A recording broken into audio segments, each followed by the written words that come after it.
warahmatullahi wabarakatuh. Anak-anak yang Ibu sayangi dan Ibu banggakan, pada kesempatan kali ini Ibu akan menyampaikan sedikit tutorial atau tata cara penggunaan buku catatan kegiatan Ramadan. Langkah pertama yang harus dilakukan adalah mengisi di halaman cover atau halaman sampul Ramadan tahun 1445 Hijriah. Dan diberi di sini nama anak-anak juga ya, supaya bukunya tidak tertukar dengan temannya. Nah, untuk selanjutnya nomor presensi, yaitu nomor absen anak-anak, kemudian diisi kelas dan juga nama madrasah MI Nurul Islam Barat. Lanjut kita buka ya halaman pertama. Di sini ada bab 1 pendahuluan. Ada materi-materi sedikit mengenai ketentuan puasa, dasar kewajiban ibadah puasa, syarat wajib puasa, dan lain sebagainya yang bisa anak-anak baca sebagai panduan melaksanakan bulan Ramadan. Oke, kita lanjut ke halaman kedua. Nah, ini masih dengan materi-materi ya. Ada niat puasa, mungkin dari anak-anak ada yang belum hafal atau ada yang belum tahu mengenai niat puasa Ramadan, dan juga ada doa ketika berbuka puasa di sini. Ada amalan bulan Ramadan, ada amalan sunnah juga, dan akhlak anak yang berpuasa. Pada bab 2 di sini ada doa sehari-hari, doa sesudah sholat witir ya. Di sini sudah ada tertera semuanya, doa sesudah sholat tarawih, dan juga doa hari ke-1 sampai dengan 10 Ramadan, doa ke-11 sampai dengan 20 Ramadan ya. Di sini banyak sekali bisa anak-anak baca, dan juga ada doa menerima zakat fitrah, doa ini doa niat mengeluarkan zakat fitrah untuk diri sendiri yang biasanya dibaca ya. Nah, di sini juga ada doa sehari-hari, doa kebaikan dunia akhirat atau doa sapu jagat, dan juga doa-doa lainnya. Nah, setelah materi di halaman 6 kita ada kegiatan puasa dan sholat. Di sini tertulis ada kode-kode ya. P puasa, SHR, BB, SBH. Nah, ini keterangannya apa ya? Kan ini disingkat. Nah, di sini anak-anak bisa lihat di keterangan di bawah kolom sudah ada. P itu artinya puasa, SHR itu sahur, BB itu buka bersama, SBH itu subuh dan lain-lainnya. Dan sholat zuhur, asar, maghrib, subuh, nah, sholat tarawih dan witir juga duha. Cara mengisinya bagaimana? Jadi ini setiap hari anak-anak mengisi buku panduan ini nggih. Misalkan pada tanggal 1 bulan Ramadan anak-anak berpuasa, maka di kolom sini silahkan dicentang ya, di checklist. Ketika anak-anak sahur juga seperti itu, setelah sahur silahkan dicentang. Ketika berbuka juga sama.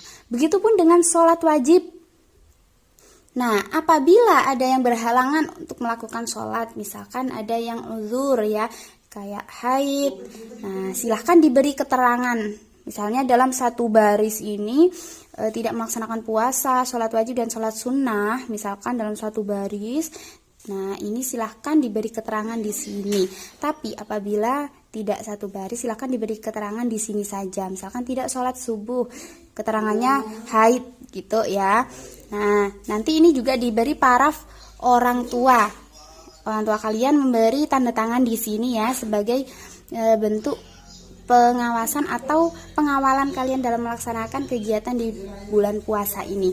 Oke, kita lanjut ke halaman selanjutnya anak-anak. Ini diisi sampai tanggal 30 ya, selama bulan suci Ramadan full. Selanjutnya tadarus Al-Qur'an. Tadarus Al-Qur'an merupakan kegiatan atau amalan-amalan yang biasanya dilakukan di bulan Ramadan. Nah, kita isi di sini tanggal Ramadan, mulai tanggal 1 sampai 30 ya. Ini kolomnya insya Allah sudah pas.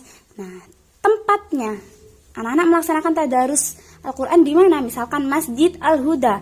Al-Quran yang dibaca juz berapa, surat apa, dan ayat keberapa anak-anak membaca Al-Quran ini. Kemudian nama pembimbing dan parafnya ini Bapak Ibu Dewan Guru. Sampai 1 bulan full ya anak-anak. Apabila tidak tadarus, ini bisa diberi keterangan di kolomnya. Lanjut kegiatan keilmuan. Nah, ini yang perlu diperhatikan betul ya anak-anak. Di sini ada kolom-kolom. Kegiatan keilmuan termasuk sholat jamaah subuh, isya dan tarawih. Di sini Jadi nanti setiap hari selama bulan suci Ramadan, anak-anak, Bapak Ibu Dewan Guru akan mengirim link YouTube ke grup kelas masing-masing. Untuk apa, Bu? Untuk ditonton, yang mana nanti materinya dan video itu berisi materi kultum atau kuliah 7 menit, yaitu materi seputar bulan Ramadan. Nah, yang nantinya anak-anak harus mengisi materi ceramahnya di sini.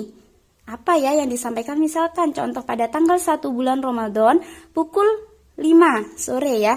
Ini karena nanti peluncuran videonya itu setiap jam 5 sore menjelang berbuka. Penceramahnya siapa? Misalkan Ustadz Syarif ditulis di sini, kemudian parafnya ketika bertemu dengan Ustadz. Materi ceramahnya apa yang disampaikan oleh Ustadz Syarif ya? Jadi diisi di sini ya anak-anak.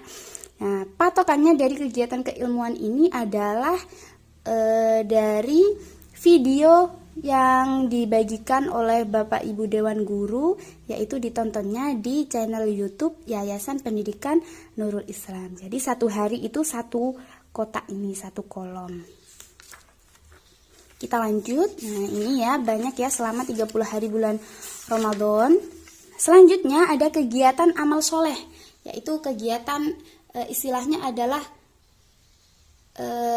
kegiatan baik yang anak-anak lakukan. Contohnya pada nomor 1 ya, pada tanggal 2 Ramadan, misalkan tempatnya di Jalan Pertigaan, misalkan ya, amal soleh yang dilakukan apa anak-anak? Misalkan menolong orang yang terjatuh dari sepeda, itu boleh dimasukkan. Kemudian contoh lagi, tempatnya di Masjid Ar-Rahman, amal soleh yang dilakukan apa? Misalkan bersodako atau bersedekah ya. Nama pembimbing dan parafnya ini nanti Bapak Ibu Dewan Guru. Nah, seperti itu anak-anak. Selanjutnya sholat Jumat ini khususnya juga terutama bagi siswa-siswi yang laki-laki ya. Ketika sholat Jumat, jadi jangan lupa bukunya dibawa ke masjid ya anak-anak. Untuk apa? Untuk mengisi ini. Misalkan Jumat pertama tempatnya Masjid Al-Huda. Nah, kemudian anak-anak mengisi inti dari khutbah yang disampaikan di sholat Jumat tersebut. Apa ya yang disampaikan tadi di khutbah? Jadi harus memperhatikan nanti intinya, materi khutbahnya itu diisi di sini. Nama khotibnya, siapa yang menyampaikan khutbah? Misalkan Ustadz Hadi, misalkan ya ditulis di sini. Jadi anak-anak harus tahu siapa itu nama khotibnya. Dan juga nanti jangan lupa yang terakhir untuk meminta paraf atau tanda tangan dari khotibnya, dari Ustadz Hadi itu tadi. Oke. Begitu pula dengan Jumat-Jumat selanjutnya. Yang selanjutnya di bab ke-8 ada hafalan surat-surat pendek. Nah, di sini ada tertera beberapa surat, ada 22 surat, yaitu mulai An-Nas sampai Ad-Duha. Khususnya untuk anak-anak siswa-siswi ya, mulai dari kelas 1 sampai dengan kelas 5, itu mulai surat An-Nas sampai Ad-Duha. Dan untuk kelas 6 mulai surat An-Nas sampai An-Naba. Nah, apabila ini nanti setorannya kepada Bapak Ibu Dewan Guru ya, nanti akan diuji kalian terkait hafalannya dan juga ada tanda tangannya Bapak Ibu Dewan Guru yang menguji. Ketika kalian sudah menghafal ini semuanya, nanti insya Allah akan diwisuda tahfidz pada saat pelaksanaan haflatul imtihan. Jadi anak-anak harus semangat ya dalam menghafal ini ya. Nah, untuk kelas 1 dan kelas 5 diutamakan surat ini yang tertera di buku, dan untuk kelas 6 surat An-Nas sampai An-Naba.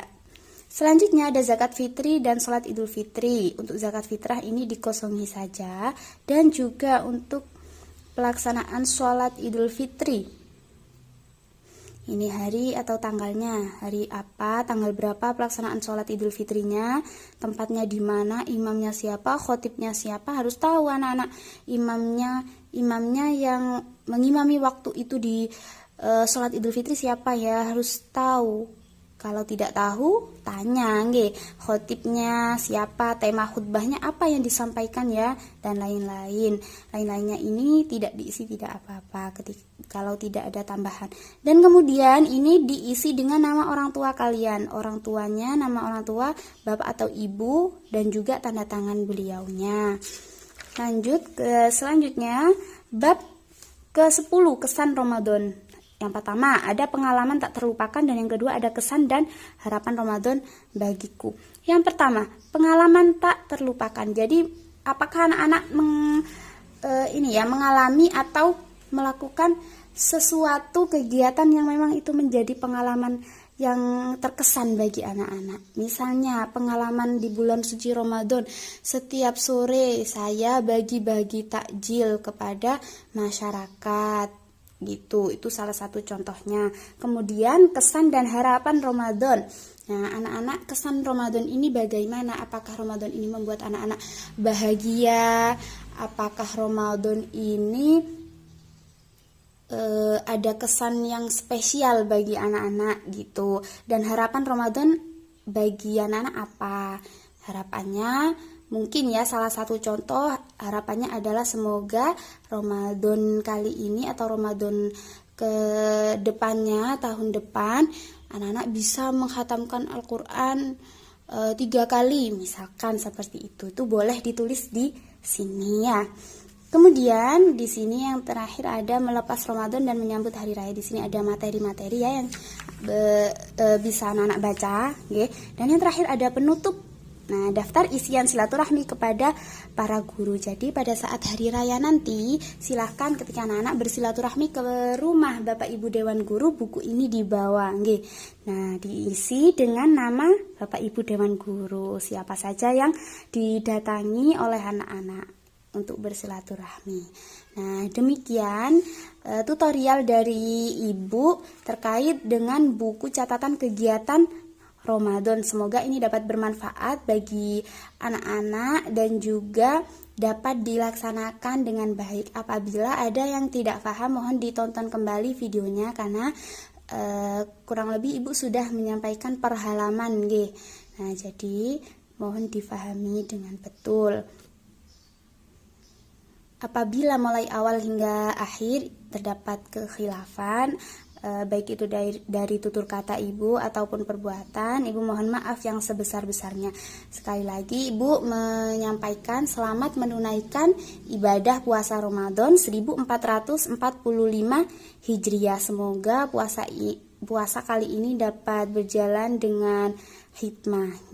Terima kasih. Ibu akhiri, wallahul muwaffiq ila aqwamit thoriq. Wassalamualaikum warahmatullahi wabarakatuh.